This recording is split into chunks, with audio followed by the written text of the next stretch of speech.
Bang! The gunshot cracked across the barren desert as Jack Harlow fired at the massive Diamondback, a split second too late. Blood soaked through the fabric of his jeans, the rattlesnake venom already creeping up his thigh toward his heart. Son of a bitch, not today! Jack snarled through gritted teeth, his vision already beginning to blur.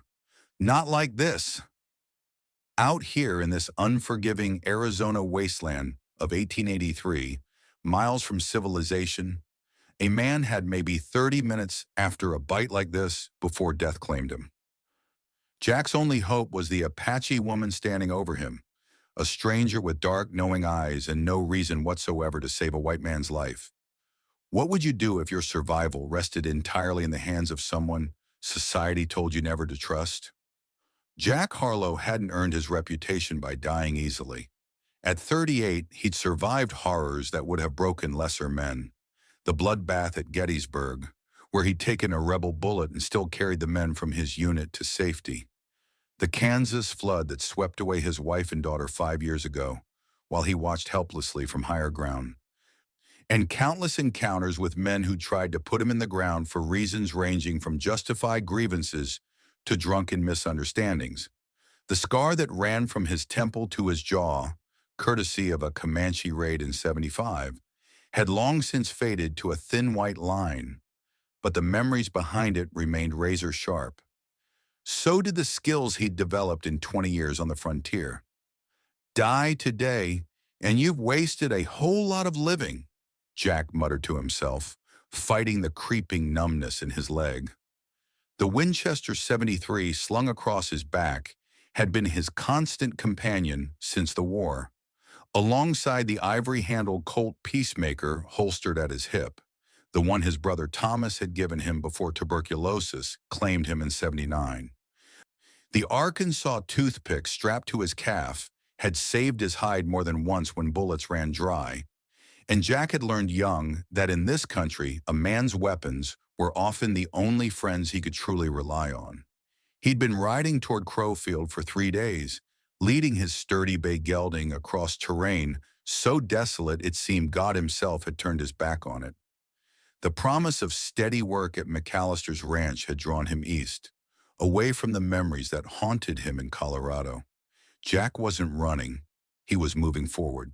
At least, that's what he told himself each night as he made camp alone under stars that offered no counsel. Water's about gone, he muttered, shaking his nearly empty canteen. The last trading post was 2 days behind him, and his supplies were running dangerously low. The map he'd purchased there had proven about as useful as snake oil, with landmarks that didn't match the territory he was crossing. A man who'd survived Shiloh should have known better than to trust a piece of paper over his instincts. That was when he'd spotted her, a solitary figure moving with quiet purpose across the landscape, reading the desert like a book while he stumbled through it like a blind man. She wore a mix of traditional Apache clothing and pieces traded from settlers, her long black hair tied back with strips of rawhide.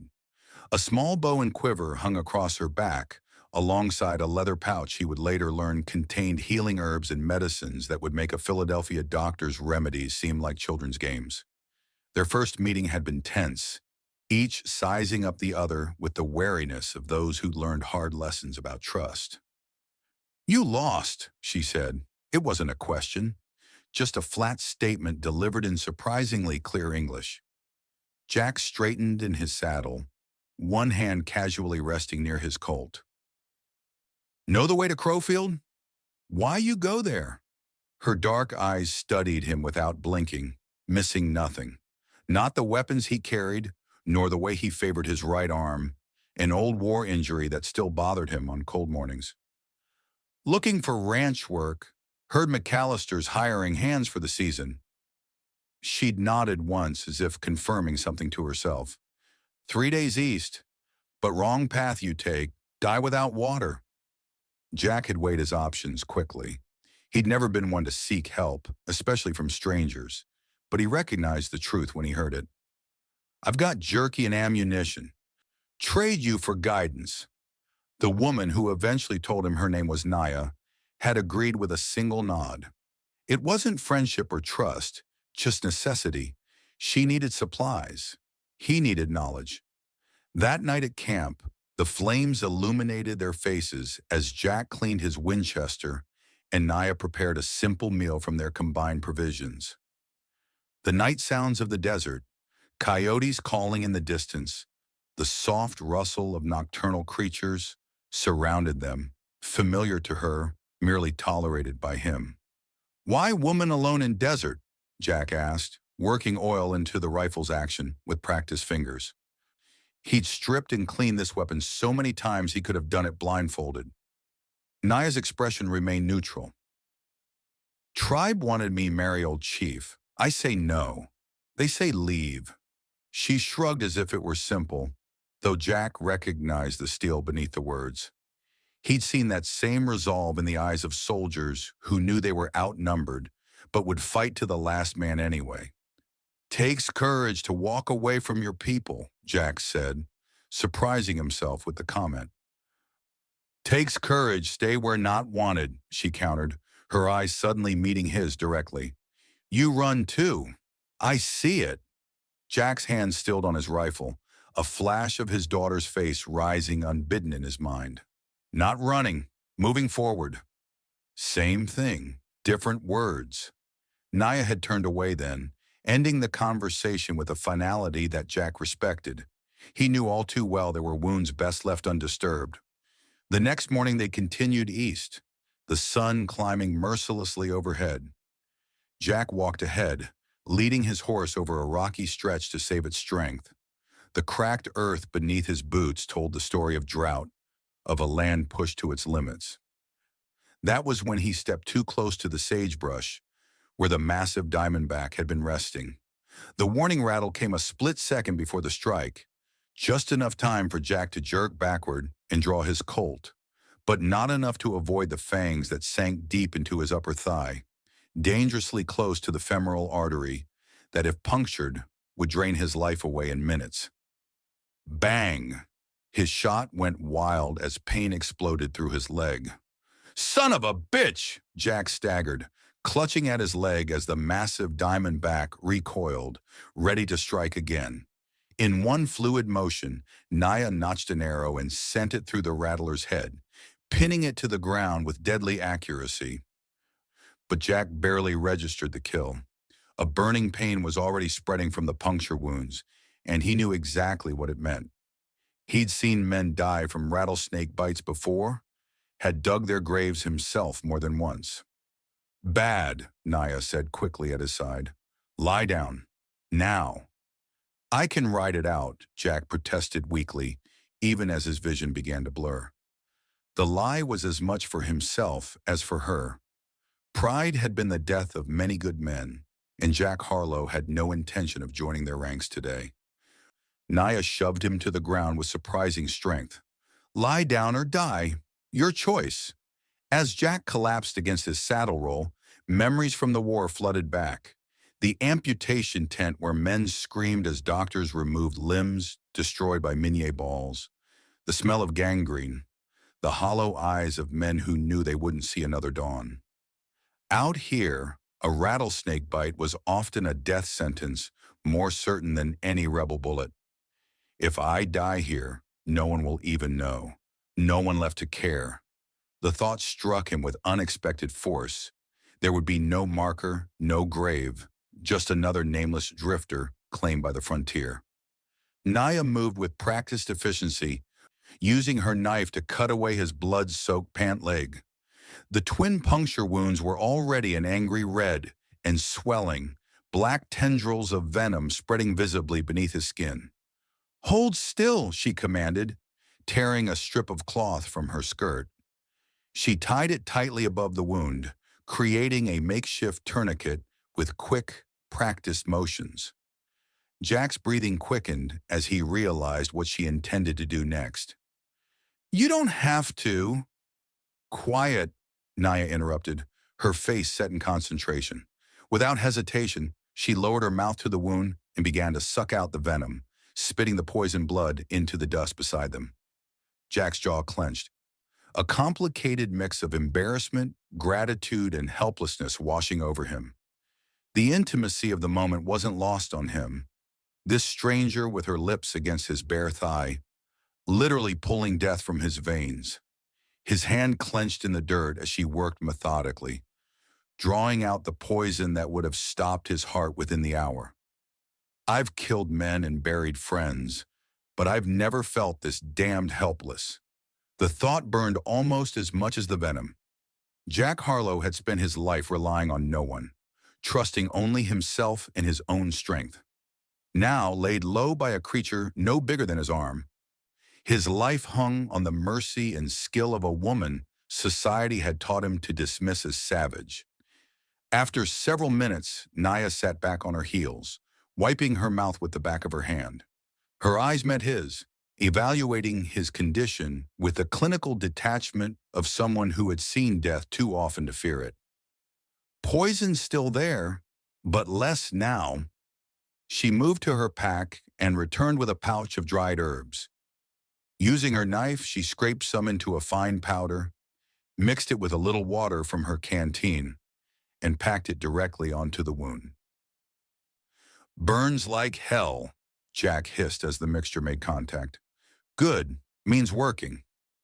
Naya secured the poultice with another strip of cloth, tying it firmly in place. "Now wait. Sleep if can." But sleep wouldn't come easily.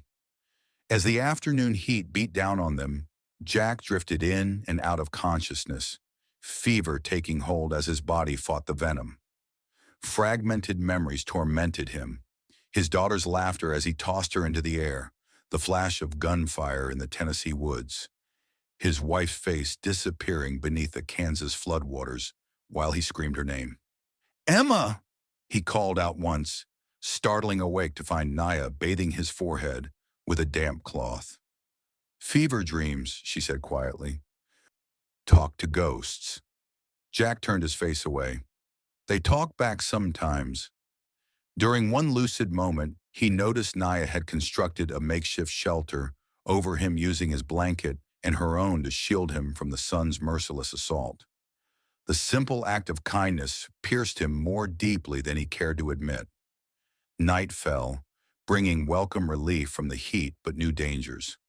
In the darkness, Jack heard the distant yip of coyotes. His hand instinctively moved to his revolver, checking that it was still within reach. "They not come close," Naya said, noticing his movement. "Fire keeps away." "Not worried about the coyotes," Jack mumbled, his voice rough with thirst. "Bandits been raiding along these trails. Saw their handiwork back at the trading post." "Man gutted for his boots." Naya nodded, understanding his concern. Her hand moved to the knife at her belt, a gesture that told Jack she was no stranger to human predators. "I watch. You rest." But even in his weakened state, Jack Harlow wasn't a man who could easily surrender control. Near midnight, when Naya stepped away briefly to gather more firewood, he forced himself to sit up, gripping his Colt with a shaking hand. The effort cost him, sweat beading on his forehead as his wounded leg protested. A noise at the edge of their camp snapped him to alertness. He raised the revolver, fighting to steady his aim as a dark shape moved beyond the firelight. "Hold it," he called out, his voice stronger than he felt. "Step into the light slow, or I'll put a hole in you." The figure froze, then slowly raised its hands. "Easy, mister. Just passing through." A man stepped into the circle of firelight, trail-worn with the hungry look of someone who'd been riding too long without proper provisions. His eyes darted between Jack's wound and the meager supplies laid out around the fire, calculating. "Camp's not open for visitors," Jack said, the gun unwavering despite the tremor in his arm. The stranger's eyes flicked to Jack's bandaged leg, then to the small camp, clearly assessing the situation. "Looks like you're having a rough go. Snake got you good. Maybe I could help for a share of your supplies." He said leave. Naya had returned silently, an arrow already nocked in her bow. The man's demeanor changed instantly, his friendly facade dropping away. "Didn't realize he had an Apache bitch for company." Jack thumbed back the hammer of his Colt, the click audible in the sudden silence. Last warning. Ride out now. The stranger backed away slowly, hands still raised. No need for trouble. But remember, there's more of us than you. We'll be watching. He melted back into the darkness. Jack lowered the gun, exhaustion washing over him like a tide. He'll be back. With friends. Naya nodded, adding wood to the fire. We leave at first light. Can't ride, Jack said, gesturing to his leg. Will ride, Naya replied simply. Or die here. Despite his protest that he couldn't sit a horse, by dawn Naya had devised a way to secure him in his saddle, using rope and blankets to keep him upright. The makeshift arrangement was uncomfortable but effective. They needed to move, both to reach water and to put distance between themselves and the bandits, who would return to find easy prey. The next day passed in a blur of pain and hazy consciousness for Jack. Naya guided them along a path only she could see, stopping periodically to check his condition and force water between his cracked lips.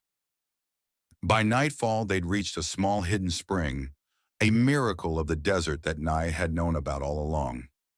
As she helped him from the saddle, Jack's pride finally gave way to the question that had been burning in him since she first put her lips to his wound. "Why are you doing this?"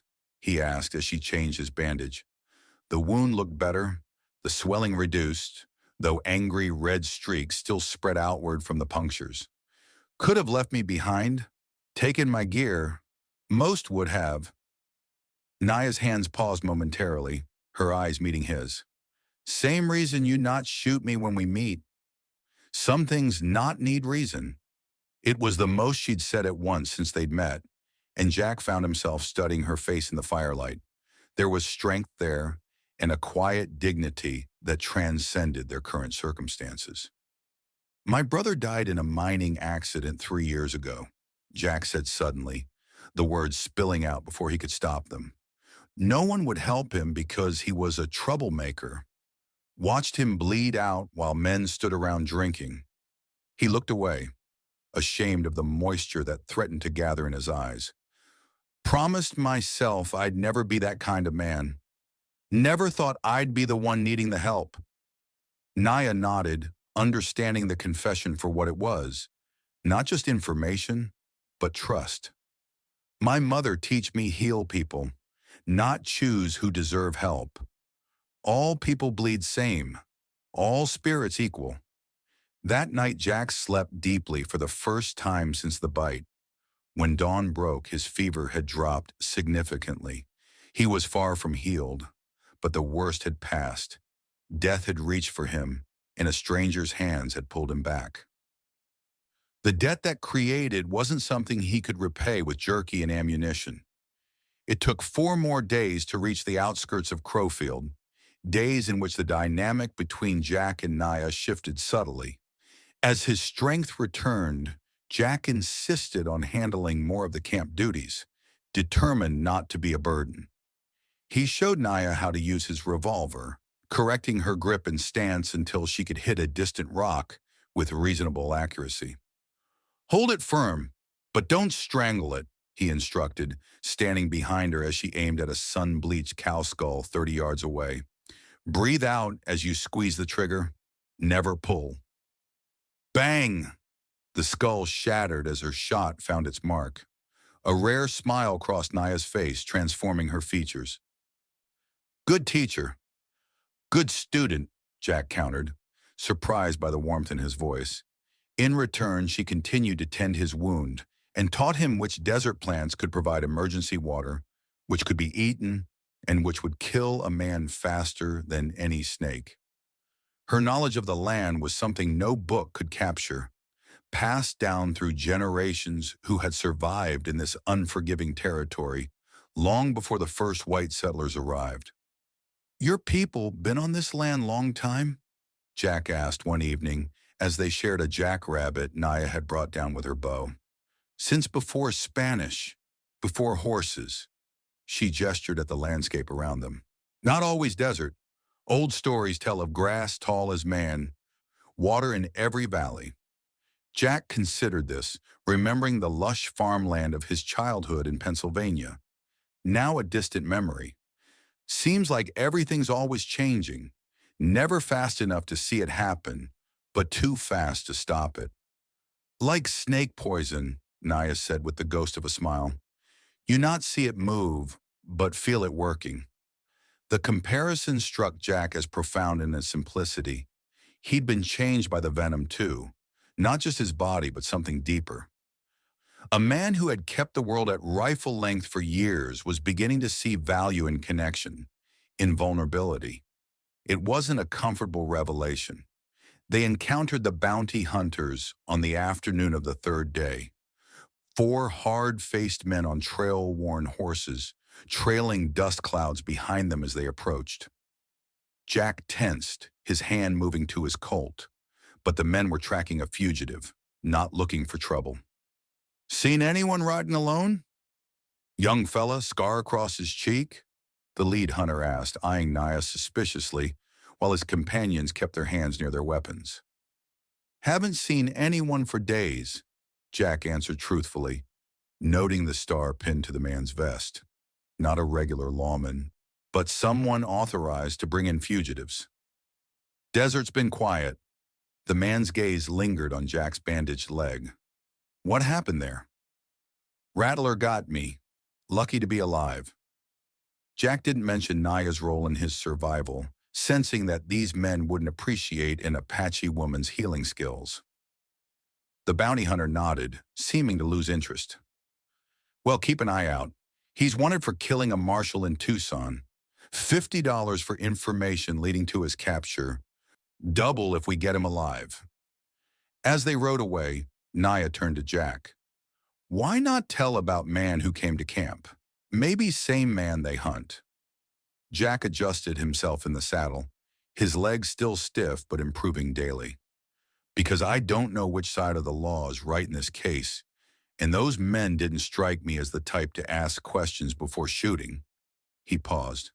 Besides, a man's got a right to be judged by his actions, not his past. That stranger threatened us, but he rode away when told. That counts for something. Naya considered this, then nodded in approval. You see more than badge. Wise. The simple compliment pleased Jack more than it should have. By the time they spotted the first cattle fences marking the approach to Crowfield, Jack could stand and walk without assistance, though his gait betrayed a persistent limp. The venom had done its damage, and some wounds never fully heal. As they crested a rise and saw the town spread out below them, a collection of wooden buildings, corrals, and a water tower rising above the saloon, Jack felt an unexpected knot of tension form in his gut. You're worried, Naya observed, reading his expression with uncanny accuracy. Been drifting so long, not sure I remember how to stay put, Jack admitted, voicing a fear he'd rarely acknowledged even to himself. And this leg, ranch foremen don't hire crippled hands. Not crippled, Naya said firmly, her dark eyes meeting his. Stronger now. Survived what kills most men. Jack appreciated the vote of confidence, even if he didn't entirely share it. What about you? Towns like this aren't known for welcoming your kind. Naya's expression hardened slightly. Need supplies. Trade herbs. Maybe stay one night. Then decide. Jack nodded, understanding her caution. He'd seen how Indians were treated in frontier towns, with suspicion at best, violence at worst. Stay close to me in town. Some men see a woman alone, especially an Indian woman. They get ideas. I handled men with bad ideas before, Naya replied, patting the knife at her belt. The gesture wasn't boastful, just matter of fact, and Jack didn't doubt her. No doubt, Jack said with a grim smile, but in town, numbers matter. We watch each other's backs, same as on the trail. With that understanding, they descended toward Crowfield, unaware of the conflict awaiting them, and the unlikely home they would eventually forge in its dust-blown streets. Crowfield announced itself first with the stench of cattle yards and the distant sound of a piano playing badly through open saloon doors. As Jack and Naya rode down the main street, him astride his gelding, her leading her smaller mare. Heads turned and conversations halted.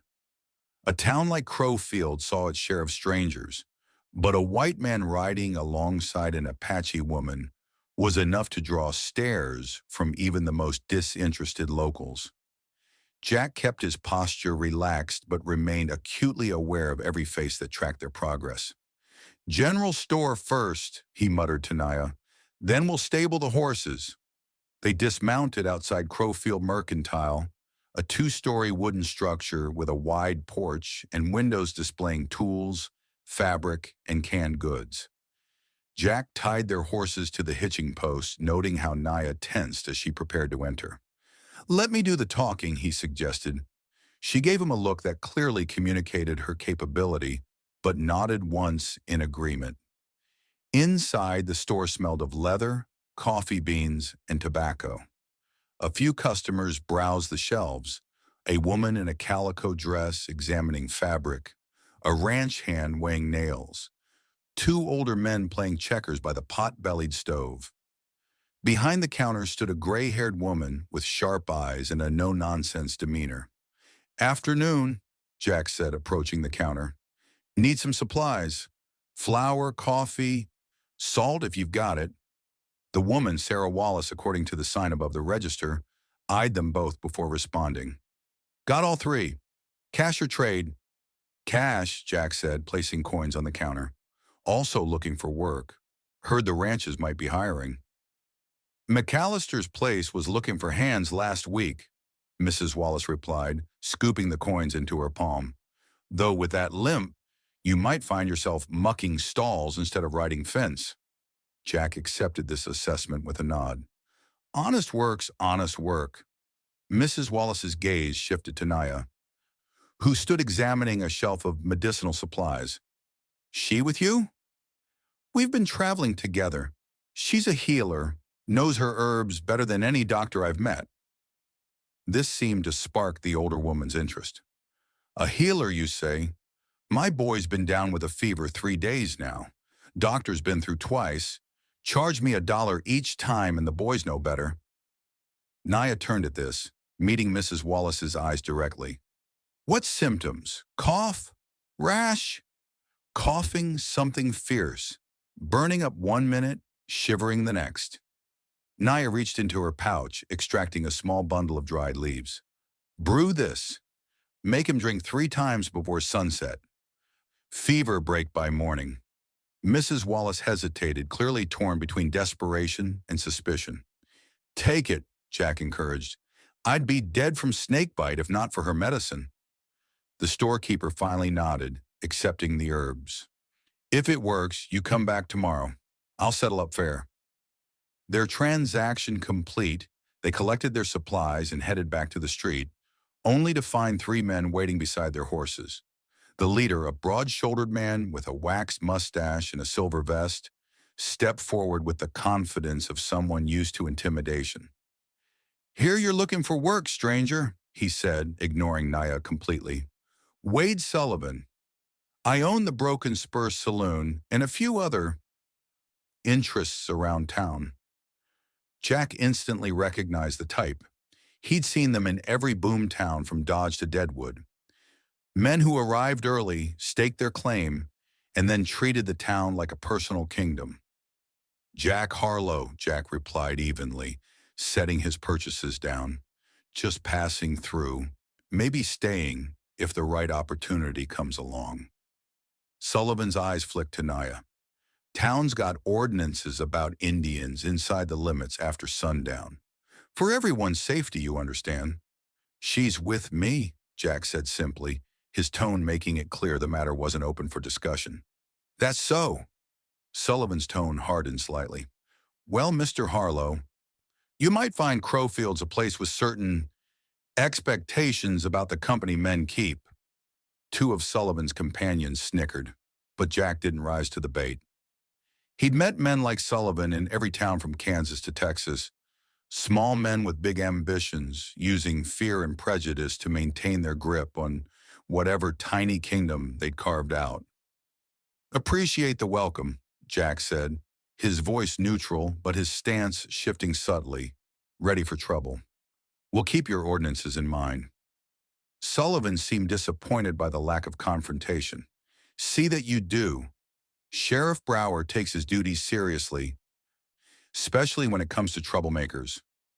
With that thinly veiled threat delivered, Sullivan and his men moved on, pushing through the saloon doors across the street. Trouble, Naya said quietly after they'd gone. Always is, Jack agreed, loading their supplies onto the horses. But we've handled worse. They found lodging at the livery stable on the edge of town. The stableman, a stooped figure with rope-calloused hands, agreed to let them sleep in the hayloft in exchange for Jack helping repair a broken stall door. He barely acknowledged Naya's presence, which suited her fine.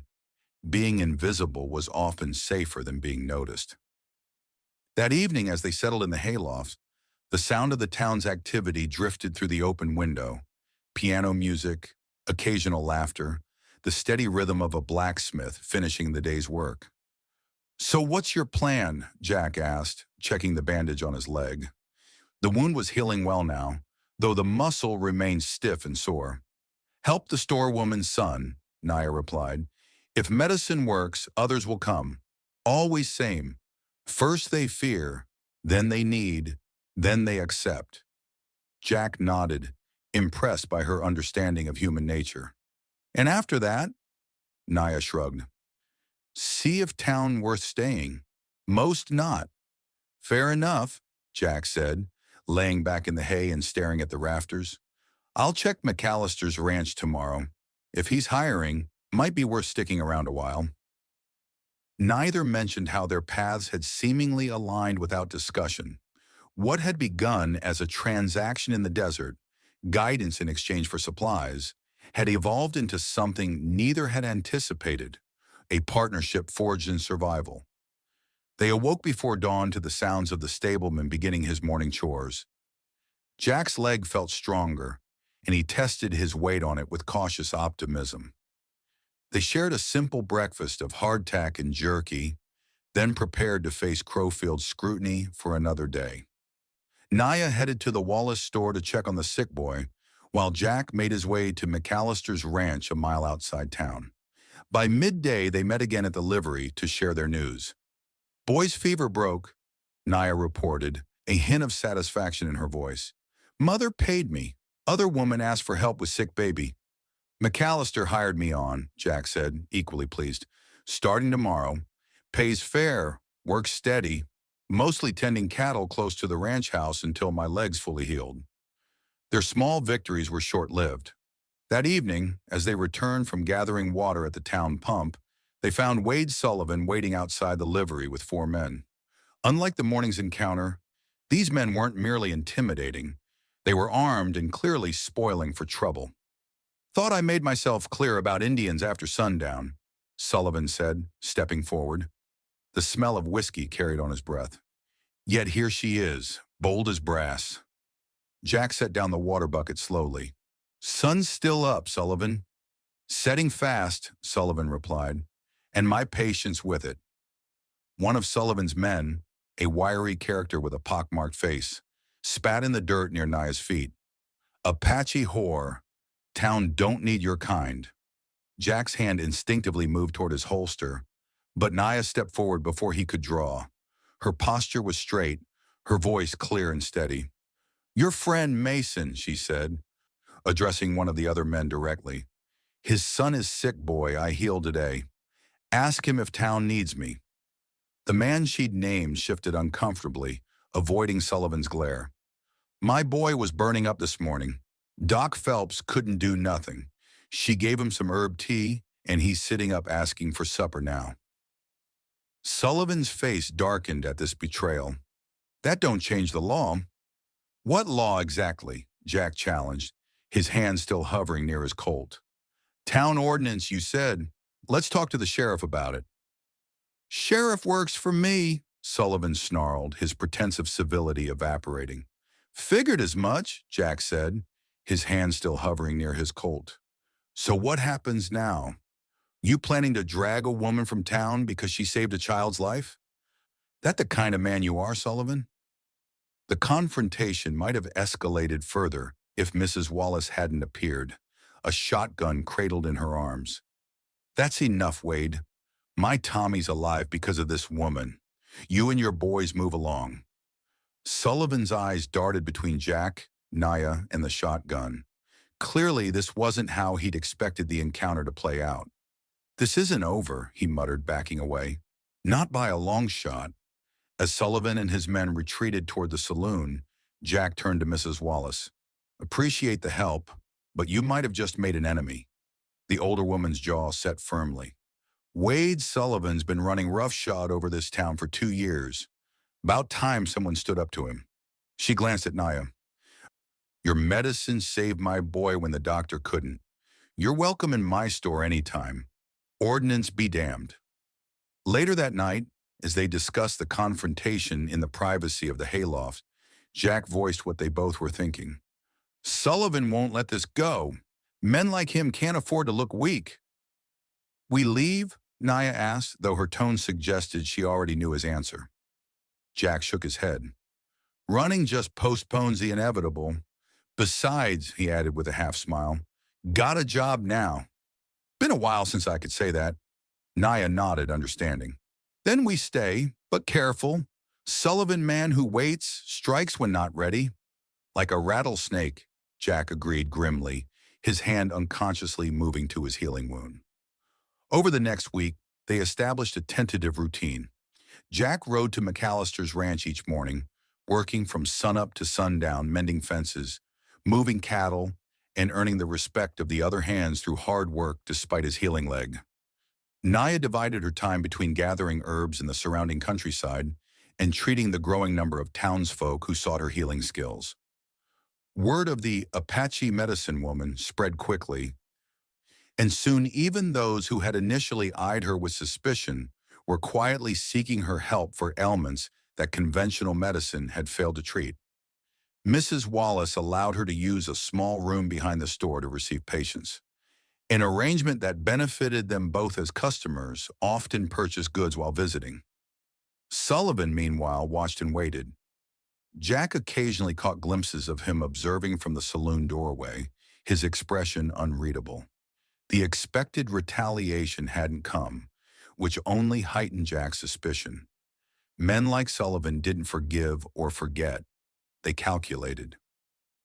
The answer came unexpectedly one evening as Jack was helping a local farmer load supplies into his wagon. The man, grateful for the assistance, offered a warning in return. "Heard Sullivan talking with some men about water rights," the farmer said quietly, glancing over his shoulder to ensure they weren't overheard.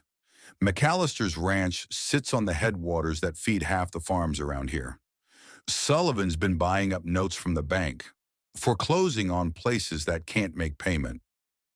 Jack paused, processing this information. "He's after McAllister's water?" The farmer nodded. "Ranch ain't worth much without it.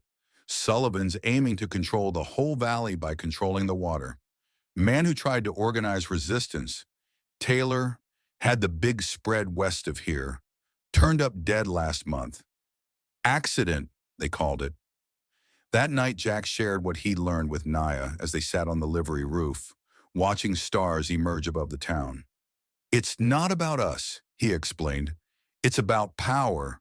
Sullivan's building himself an empire, piece by piece." "Why tell me this?" Naya asked, her dark eyes reflecting the starlight. Jack hesitated, then spoke the truth that had been forming in his mind. "Because for the first time in years, I'm thinking about staying somewhere, making a stand, and I need to know if you're planning to move on." Naya was silent for a long moment, her gaze fixed on the horizon. "Many places I try to stay always end same way. Fear turns to hate. Hate turns to violence." "Crow feels different," Jack argued, though he wasn't entirely convinced himself. "You've got allies here now, people who respect what you can do." "Respect breaks easy," Naya countered. "But," she added after a pause, "never before have someone stand beside me. Makes difference." It wasn't quite a commitment to stay, but it was enough for now. Jack nodded, understanding what remained unspoken between them, that whatever came next, they would face it together. The confrontation they'd been anticipating arrived 3 days later, though not in the form they expected. Jack returned from McAllister's ranch to find Crowfield in an uproar.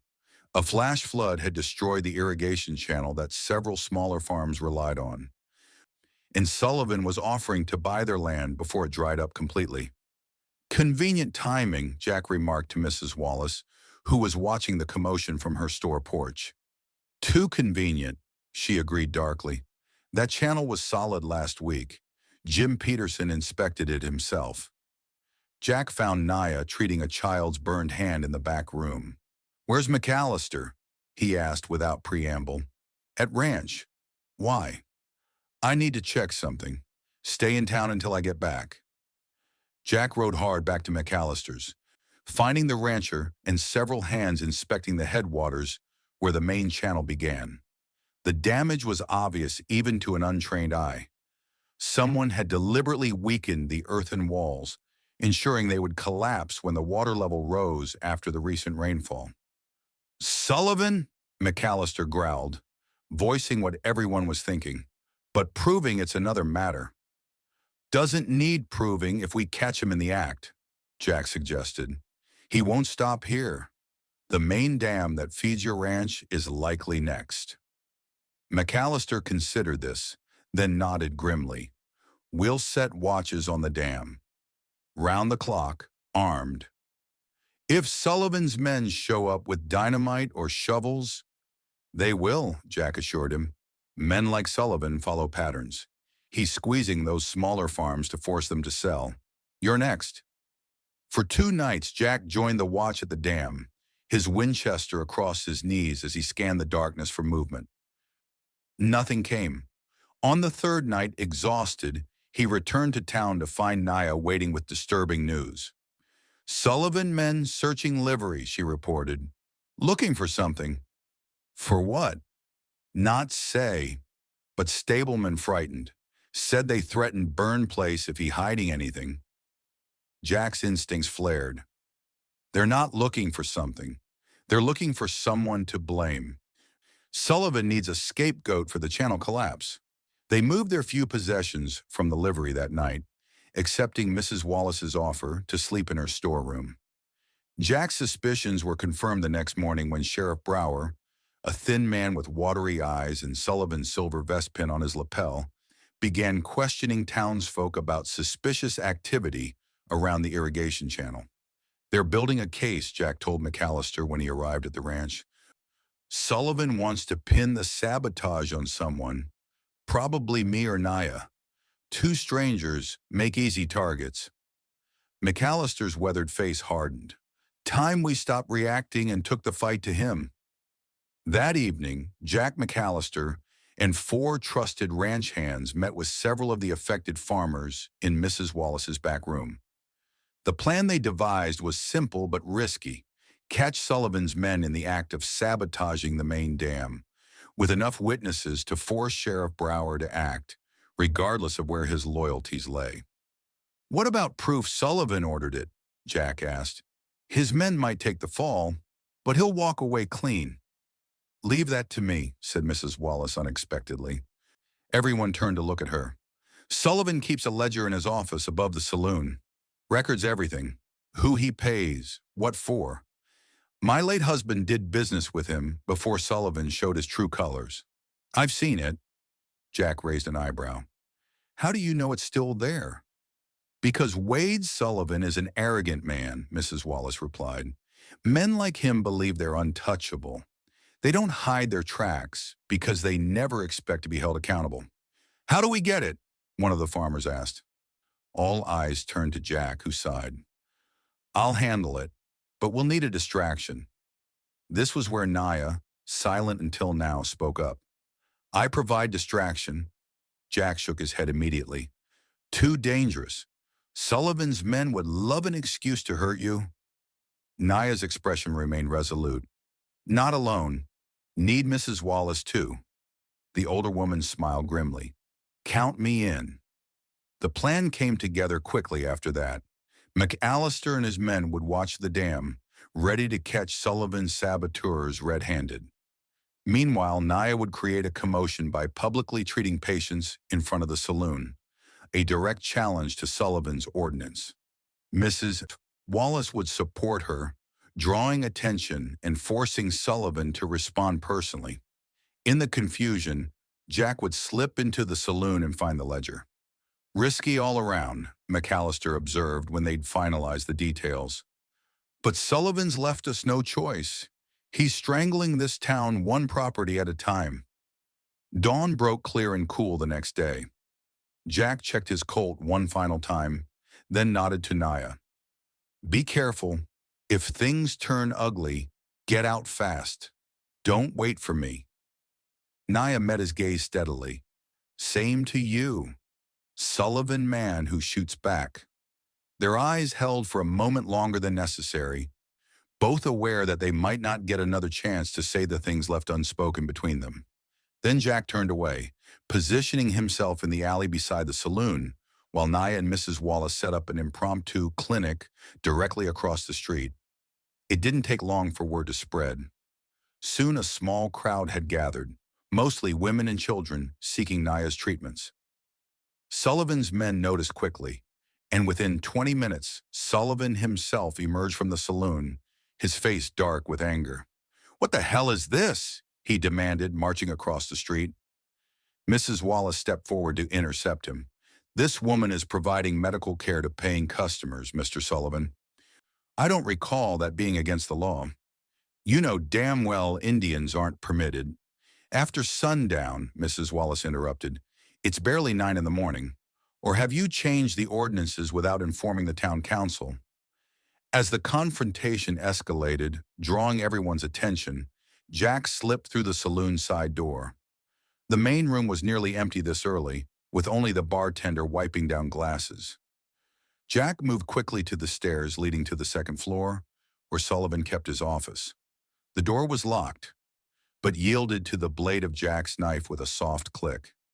Inside, Sullivan's office spoke of his aspirations: a large desk, leather-bound books, maps of the surrounding territory, pinned to the wall with properties marked in red. Jack moved to the desk, rifling through drawers until he found what he sought: a black ledger bound in leather.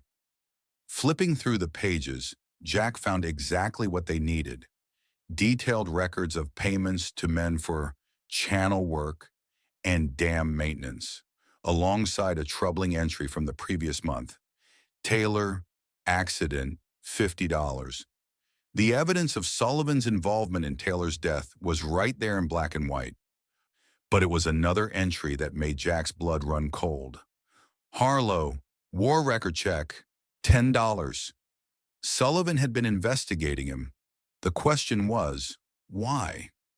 Jack tucked the ledger inside his shirt and moved back to the door, only to find Sullivan's right-hand man, the pockmarked cowboy from their earlier confrontation, blocking his path, revolver drawn. "Sullivan figured someone might try something," the man said with a yellow-toothed grin. "Told me to keep an eye on his office." Jack weighed his options. His own revolver was holstered, and the man had the drop on him. "Just having a look around," he said casually, trying to gauge whether the man knew what he'd taken. "Boss is going to enjoy dealing with you," the gunman said, gesturing with his revolver. "Move."